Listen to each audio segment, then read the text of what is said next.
Long before the dawn of the Spanish colonial era, our ancestors were already paying a rudimentary form of taxes. The ancient Balangay government, presided over by the ruling Raha, imposed taxes in the form of tributes, whose revenues were badly needed for the community's survival.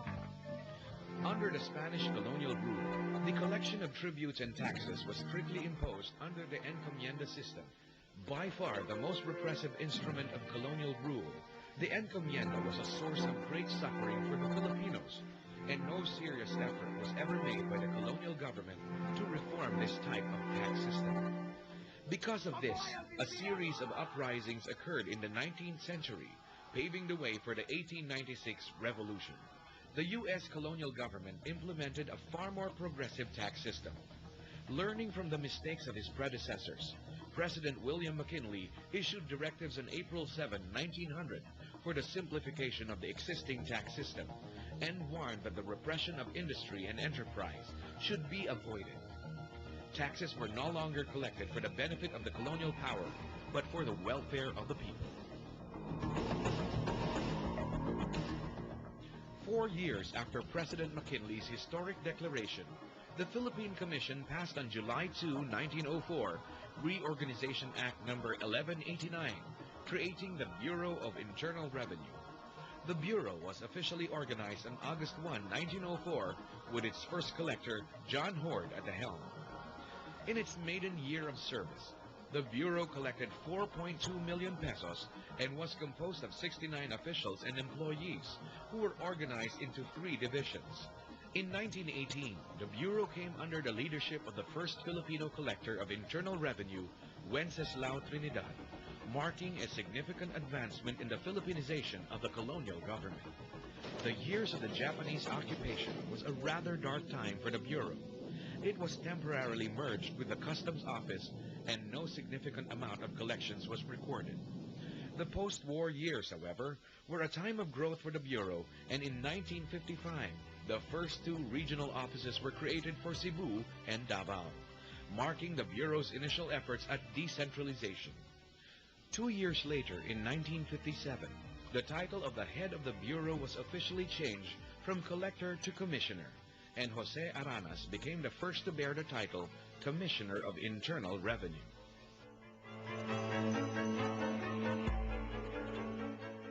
A new era in tax administration began in 1993 with the creation of the Large Taxpayer Service, with the end in view of rationalizing the assessment function and monitoring the tax compliance of the country's largest corporations.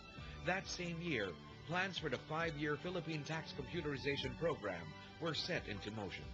7 years later, the Excise Tax Service was created, which was merged later with the LTS. The Bureau structure underwent further changes when 8 new district offices were created.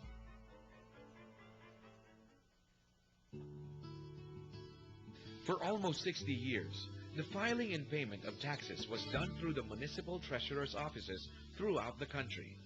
Over the years, however, changes were introduced to the manner through which taxes are filed and paid.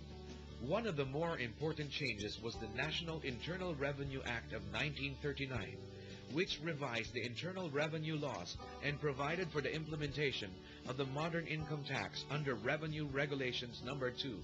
12 years later, the withholding tax method was introduced, which contributed approximately 25% of total income tax collection for 1951.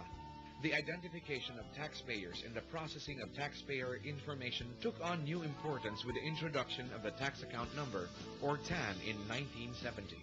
That same year marked a landmark reform in the tax collection system when Executive Order No. 206 authorized the central bank to receive internal revenue tax payments through the banking system. A year later, in 1971, the payment through banks option and the use of the Revenue Official Receipt Confirmation Receipt System was inaugurated. By far the most significant amendments to the Philippine tax system were introduced by the Comprehensive Tax Reform Program of 1987, which witnessed, among others, the introduction of the Value-Added Tax, or VAT, into the tax system. The decade of the 90s saw the introduction of the Taxpayer Identification Number, or TIN, to replace the TAN, VAT and non-VAT ID numbers, and to expedite the development of the assessment information system. Further developments in the collection system were introduced through the new payment control system, which simplified the filing process and tax returns for income, withholding and value-added taxes, as well as encouraged the payment of taxes through the banking system.